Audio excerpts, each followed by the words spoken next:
Thank you, colleagues. We're going to move on to the next item of business, which is a statement by Jean Freeman, the Cabinet Secretary for Health, on delivery of COVID-19 vaccine. The Cabinet Secretary will take questions at the end of her statement. I would encourage all members who wish to ask a question to press their request to speak button. And I call on the Cabinet Secretary. Thank you. My apologies, Presiding Officer. I hadn't put my card in. Presiding Officer, yesterday was the day we've all been hoping and waiting for, and so I'm pleased to return to the Chamber to update Parliament on the deployment of the Pfizer COVID-19 vaccine, the first COVID-19 vaccine to receive authorisation to supply from the UK regulatory body, the MHRA. Previously, I set out the advanced planning we have undertaken so that we could be confident that as soon as the first vaccine supplies arrived, we were ready to begin. Today, I can confirm that we will begin from Tuesday, the 8th of December, along with our counterparts across the 4 nations of the UK. Previously, I also set out a number of areas where we could not finalise our planning because we did not have the final and detailed information. Some of those areas remain, but the authorisation to supply received from the MHRA overnight on the 1st of December and advised to me in the early morning of the 2nd, alongside the final advice from the JCVI on the Pfizer vaccine that they published yesterday, provides some of that important information. Firstly, on the overall age range to be vaccinated. JCVI have now asked that we include 16 and 17-year-olds who have underlying health conditions. We will do that and factor those young people into our delivery. Secondly, MHRA have been clear that of the supplies arriving in December, we should retain 50% so that we can provide the second dose to those who have received their first dose within the time frame advised. And finally, we have detailed information on those for whom this Pfizer vaccine is not advised, women who are pregnant and women who plan to be pregnant in the next 3 months. These are all vital pieces of information which will come perhaps differently in content for all the COVID-19 vaccines MHRA authorises, and which allow us to complete the patient's leaflet to support informed patient consent and the necessary clinical governance protocols and advice to clinical teams. Throughout, we have worked, as I said, on a 4-nation basis. And so yesterday morning, with my colleague health ministers, we said that subject to the first batch approved supplies arriving, we would begin, as I've said, on Tuesday the 8th. I will discuss where we are with my other colleagues on Monday evening. Between yesterday and next Tuesday, detailed work and discussions are underway covering a number of issues. Completion, as I've said, of patient consent work, clinical governance arrangement protocols, safe transportation and storage guidance, data collection and training, which will occur on an iterative basis for the clinically accredited staff who will vaccinate. The training materials are being finalised by NES as we speak, using the detail now available from MHRA and JCVI, and the first sessions are scheduled for tomorrow and then for Monday, and we will then repeat that process throughout this entire programme. As members know, we will follow the JCVI advice and guidance on priority delivery of the vaccine. The vaccine aims to reduce mortality and morbidity from COVID-19, and the guidance prioritises those most at risk from harm on an age basis, asking us to then work our way through youngest adults, taking account of those who are clinically vulnerable. The only sectoral exemption to that is the health and social care sector and the health and social care workforce, who are in the first priority group alongside those aged 80 and over and care home residents. Professor Wai-Shen Lim, the chair of the JCVI COVID vaccine subgroup, has said that the aim of vaccinating care home residents and staff, everyone from the oldest to the youngest and healthcare workers, is to cover almost 99% of vaccine-preventable deaths from COVID-19. So this is clearly exactly the right approach for us to take. Now, members know that Pfizer vaccine has specific storage and transportation requirements of exceptionally low temperature and limited transportation time once taken out of that low temperature environment. It also comes to us in pack sizes of 997 doses. All of that poses particular logistical challenges in vaccinating individuals close to their home, so clearly a challenge in vaccinating care home residents and indeed for elderly citizens who live in their own home. I'm very pleased to say that over lunchtime today, following detailed discussions led by our Chief Pharmaceutical Officer, we now have confirmation on the basis of the stability data that the Pfizer vaccine can be transported in an unfrozen state for up to 12 hours and can be stored undiluted for up to 5 days. I'm also pleased to confirm that under certain conditions, we can pack down to smaller pack sizes, both of which makes this vaccine more usable with minimum wastage for care home residents and for our older citizens. So in effect, we can take the vaccine to them or close to them, and we will begin that exercise from the 14th of December. From next Tuesday, the 8th, we will begin vaccinating first the vaccinators themselves and then work our way through the first cohorts of health and social care workers. When the first delivery is received in Scotland, it will go straight to the 23 commercial freezers we have, which can store the vaccine in the required temperature of -70 degrees, and are located across Scotland, including in our important island authorities. In the first week of vaccination, we will deliver to a priority group of individuals who can go to the vaccination storage areas, and I'm delighted our local authority colleagues will work with us to ensure access to transport for staff who need it.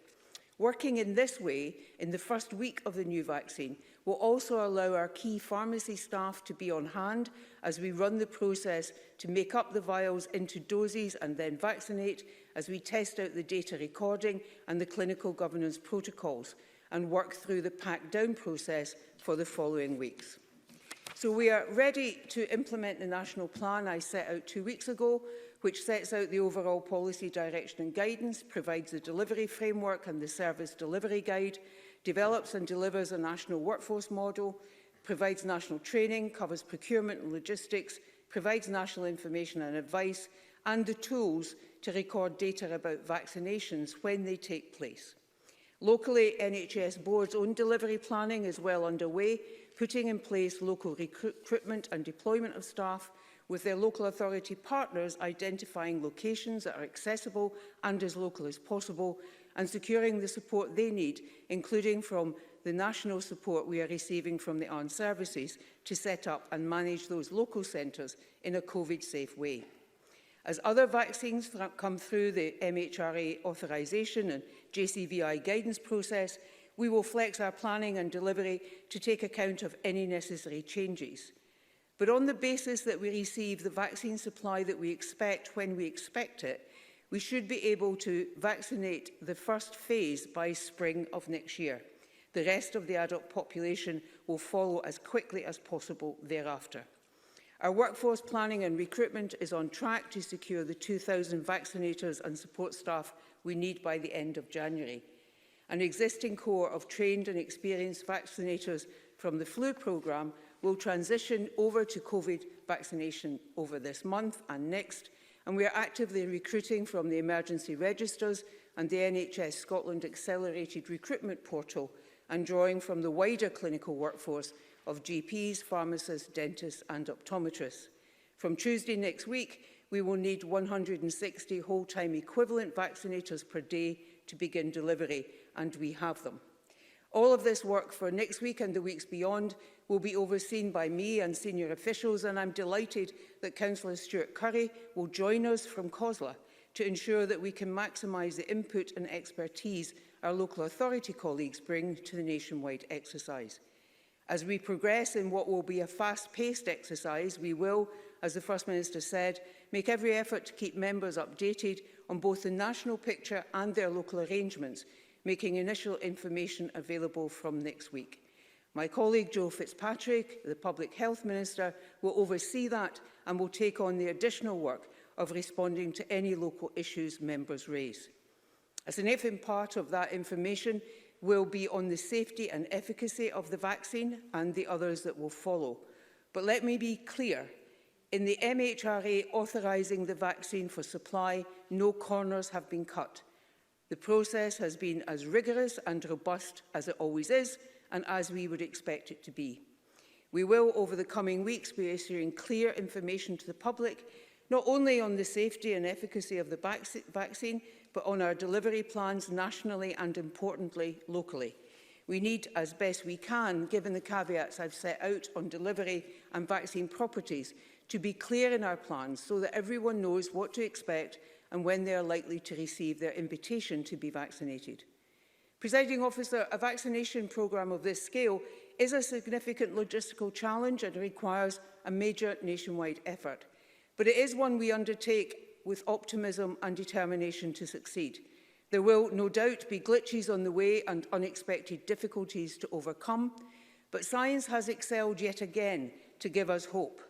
Now we will get on to deliver on that, and I look forward to working with members across this chamber in that work. Thank you. Thank you, Cabinet Secretary. And we have a great deal of interest in asking questions. I hope we can make progress through all the questions. I call Donald Cameron to be followed by Monica Lennon. Can I thank the Cabinet Secretary for advance sight of her statement? Yesterday's announcement was groundbreaking and gives millions of people across our country hope that we will soon return to some semblance of normality.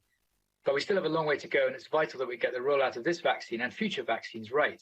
For instance, we would welcome the government publishing a full list of venues across the country that will administer the vaccine and which venues will open this month. Can I ask the Cabinet Secretary these questions?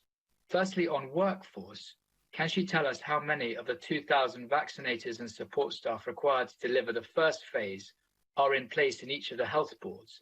And of these 2,000, how many will be vaccinators and how many support staff? Secondly, given the particular storage needs of the Pfizer-BioNTech vaccine, how many freezers are currently in each health board area?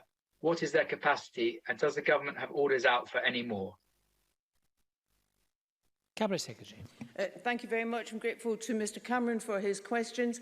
In terms of publishing a full list of venues, as the First Minister said, we will publish as soon as we have them confirmed all the venues that are currently in place across all the board areas. That I would expect would be something we'll be able to do certainly before the Christmas recess. But remembering the first priority groups are health and social care workers and care home residents, and I'm delighted that the agreements that were reached over lunchtime mean that we can take the vaccine to those care home residents and those who are over 80, some of whom we would want to be able to take it to them in their own home, because that is much more person-centred for them. There are 23 commercial freezers that have been purchased.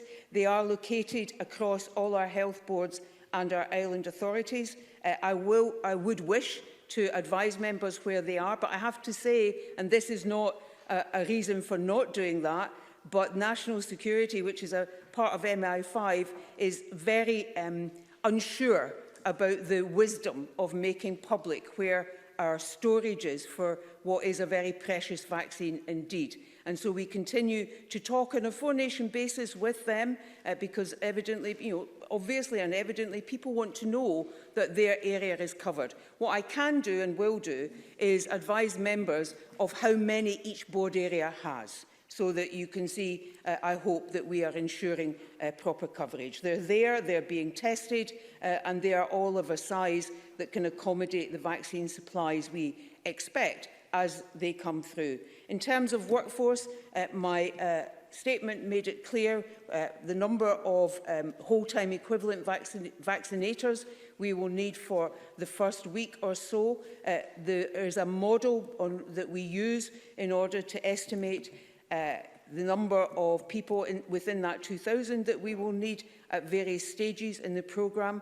That is currently being prepared and written so that I can advise Ms Lennon, who asked me that question before, and I'm very happy to ensure that Mr Cameron and the other health spokespeople also see what that model is, and therefore how we flex and plan the recruitment of individuals and where we need them to be, including how we bring in those additional clinical workforce on sessional basis, like pharmacists and dentists and optometrists, as and when we need them. Thank you. Monica Lennon, to be followed by Mark Ruskell.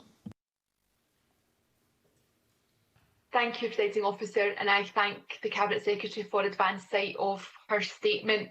The rollout of the first vaccines in just 5 days' time really is the best early Christmas present that people in Scotland have been dreaming of, and there's really good news in here for care homes, which I welcome. Can I ask the Cabinet Secretary, will all care home residents be vaccinated during this first phase, and when does she expect all care home vaccinations to be complete?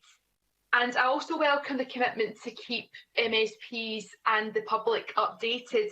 Can I ask, in terms of public information, will that include a helpline that people can access for advice and confidential guidance? And when might details of that become available? Cabinet Secretary. So I'm grateful to Ms Lennon. I too am absolutely delighted at the progress that was made over lunchtime that will allow us to take the vaccine to care homes. It is one of the most critical things, and it was one of the most challenging things about the Pfizer vaccine. So I think our senior officials, and indeed MHRA and Pfizer themselves, deserve our congratulations and thanks for getting us to that place. So in terms of care homes, one of the reasons why I made a point of pulling out the changes that had appeared since I last spoke in the Chamber about the vaccine programme was to highlight the clear advice that of the supplies of the vaccine that we receive in December, we need to hold 50% of that so that the people who are vaccinated in December can get their second vaccination in January. Now, that is not quite what we expected. And what it does mean is that, for example, in the first of the batches that have passed testing, that we expect 65,500 doses.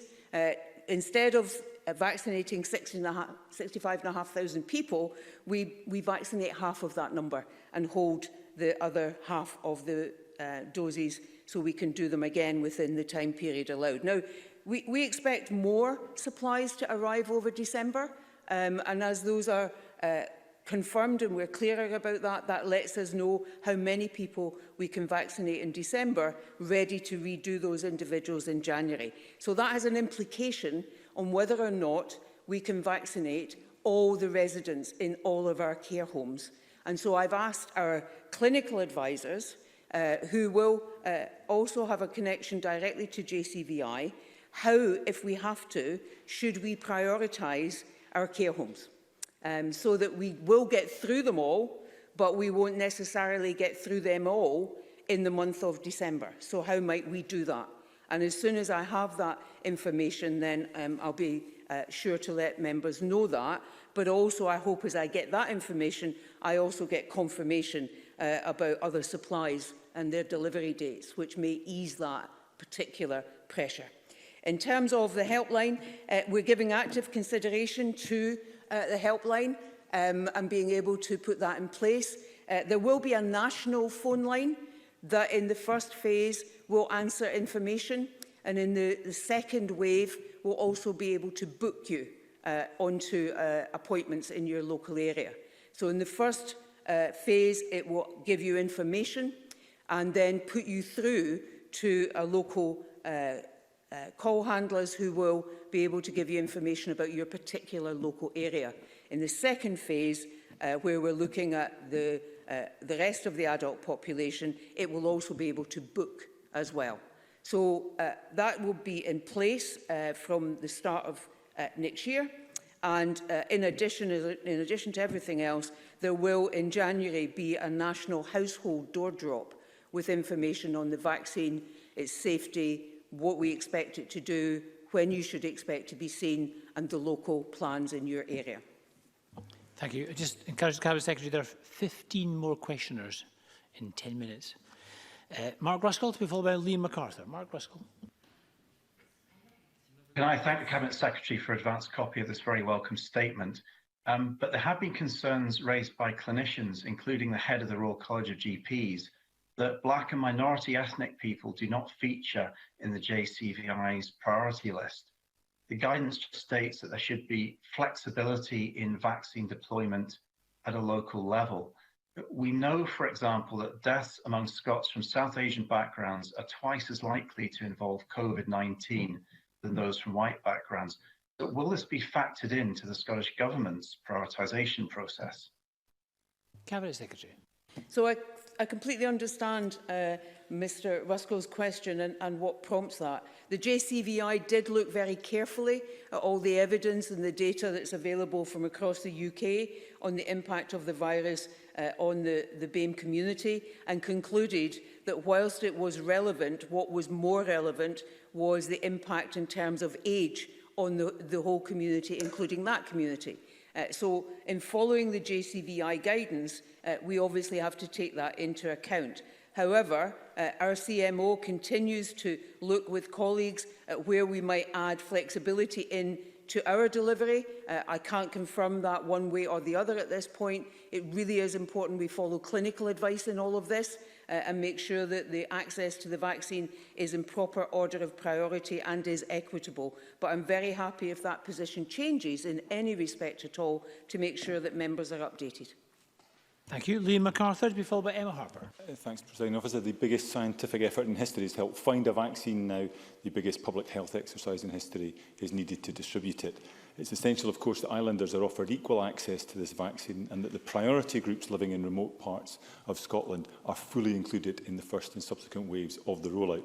Can the Cabinet Secretary therefore give my Orkney constituents a categoric assurance this will indeed happen, particularly given the welcome clarification she's provided about the way in which the vaccine can now be delivered and confirmation that freezer storage will be available in our islands?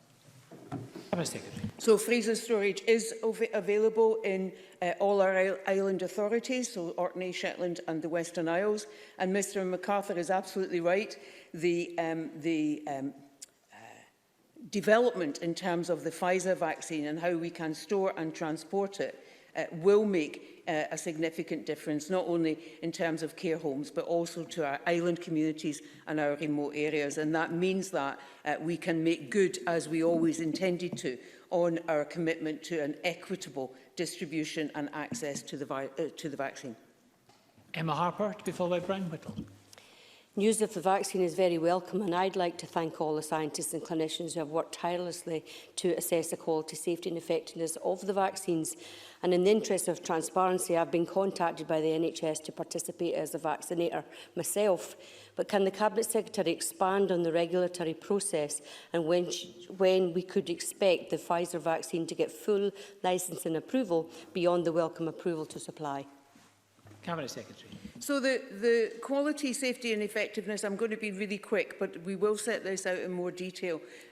There are a couple of principal reasons why we've got so quickly, compared to previous experiences and normal, if you like, normal practice, to the authorisation to supply of this vaccine. And one of those is not least the fact that just about the entire global scientific and research community has been focused on this for many months. As we know from the AstraZeneca Oxford vaccine, they already, if you like, had a bit of a template to start from on the basis of coronavirus as such, not specifically this one, that they gave them a little bit of a head start, I think they would say. The other main element, and in all that focus, of course, that includes significant focus on funding of all that research and work, including from governments across the UK as well as globally.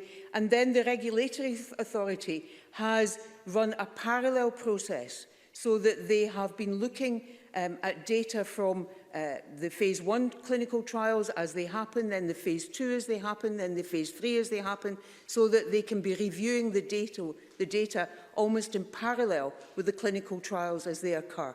All of that has concertinaed the process to the stage that we now are at. Of course, work continues, and work continues as we vaccinate across the UK and elsewhere to see how effective the vaccine is in preventing, for example, transmission, and the MHRA continues their process in order to move from authorisation to supply to full licence, as Ms Harper asks. The full detail of that I'm very happy to set out and make sure that in the first piece of information that Mr Fitzpatrick will circulate to MSPs. We set out in more detail and with greater expertise than I have offered exactly how that whole process has worked.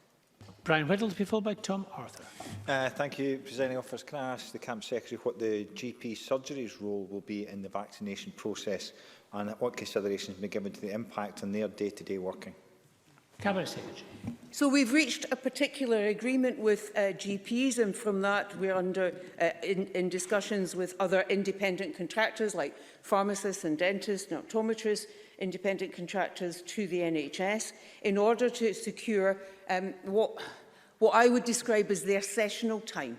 So their time in vaccination centres locally, so that they are critical part of the vaccination process, and where GP surgeries can also accommodate particular individuals in their patient list for whom going to the GP practice is much easier and more convenient than going anywhere else, that they do that too. But the overall intent here is to allow the continuation of the vaccination programme whilst not interfering in the important day-to-day business of the GP community and all their practice staff.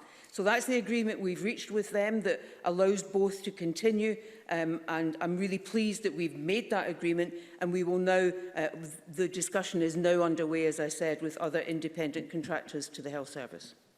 Tom Arthur to be followed by Ian Gray.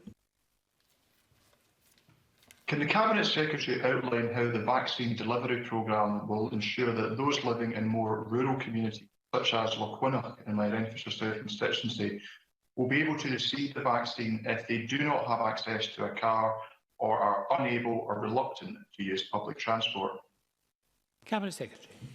So 2 ways in which we're looking to make sure that that can happen. First of all is that work with our local authority colleagues in particular to identify any local premises that they have in a village or in a nearby town that we can then use and make COVID safe and use it as a local vaccination centre for small numbers of people. But the second way, which will be probably very effective in constituencies like Mr Arthur's and indeed my own, is mobile vaccination units, which the ambulance service will actively be involved in providing and also undertaking, of course, given their clinical experience, the vaccinations themselves. So both ways will ensure that we can cover those communities and take the vaccination to them. Ian Gray to be followed by Alistair Allen. Thank you. On International Day of People with Disabilities, we should remember that people with learning disabilities are particularly vulnerable to coronavirus, with a death rate over 6 times higher than the population as a whole. The JCVI do give some priority to adults with Down syndrome, but not to children. Can the CMO consider whether we should also give priority to parents and carers of children with Down syndrome and other disabilities, given the inevitable and daily contact involved in care and their anxiety that they will bring infection into the home? Cabinet Secretary. Yes, it's a really important question. I'm grateful to Mr Gray. Of course, he'll know that children are not in this programme because the clinical trials have not been completed at all for that age group in terms of the COVID vaccine. We have extended our interpretation of it to include carers. That's not just carers of adults, but also carers of children. But I am happy to undertake to go and look further at whether there is more that we need to do there, with particular reference to the groups that Mr Gray is thinking about here, or whether they are already covered in terms of our understanding of what we are going to do in widening, to some degree, includes personal assistance and others, to some degree, those that we think should be in that overall first wave, so between now and the spring. Alistair Allen to be followed by Rachel Hamilton.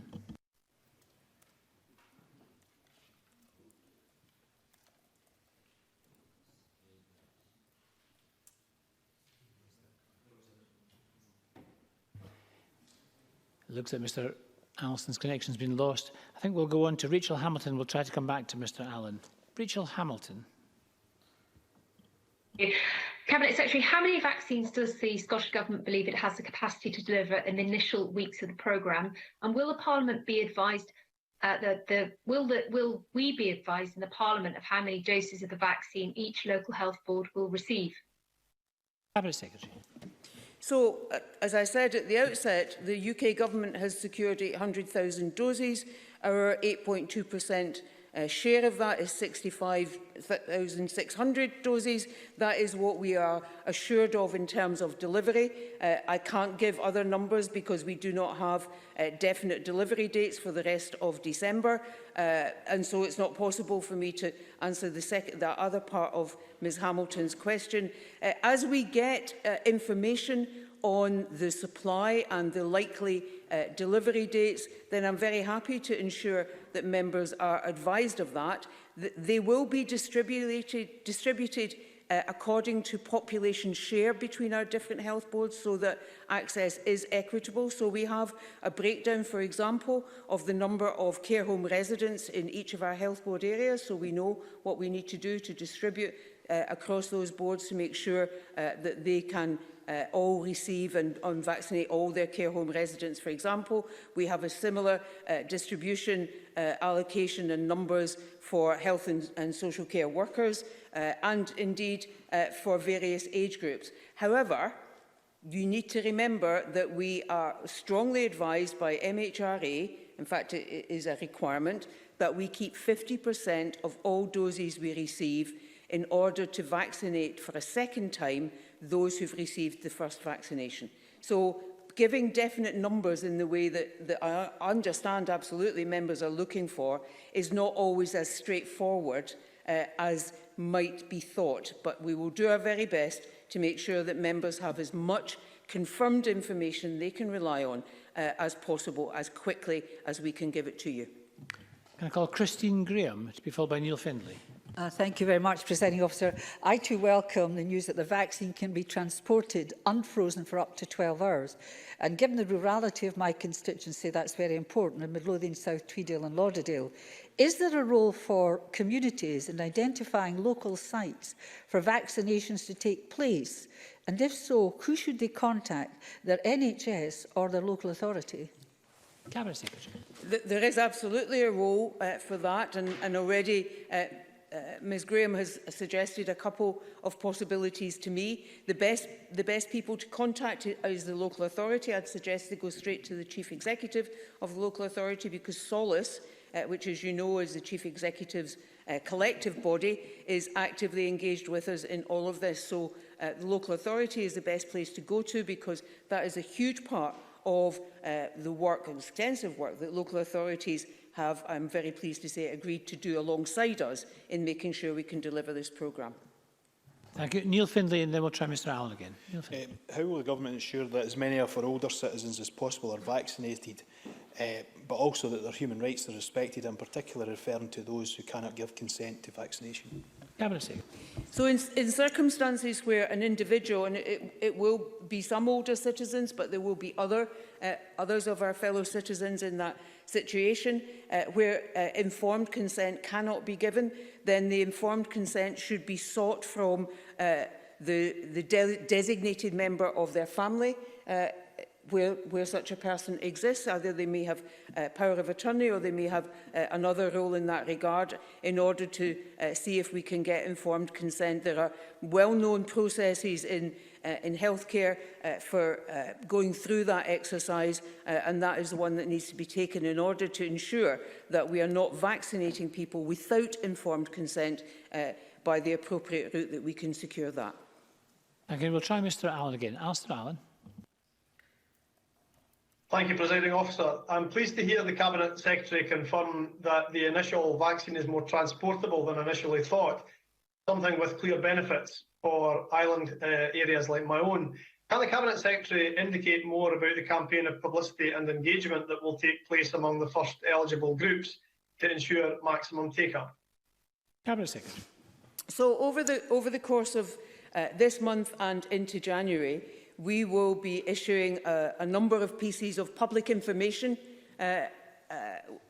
initially a lot alongside the the safety of vaccines, how vaccines work, what to expect in terms of the national delivery programme, the priority groups and why they've been set out like that, the rough time frame we expect for all of those. It is an estimated time frame because, of course, it is dependent on supplies arriving and other vaccines being authorised and approved.